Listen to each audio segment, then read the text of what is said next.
but for most people, it's unattainable. Bound by fear.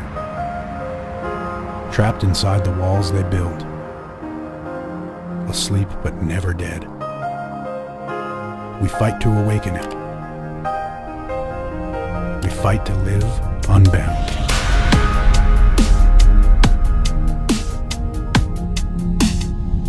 Unbound from our debilitating thoughts. I can't. It's too risky. I'm afraid. That's impossible.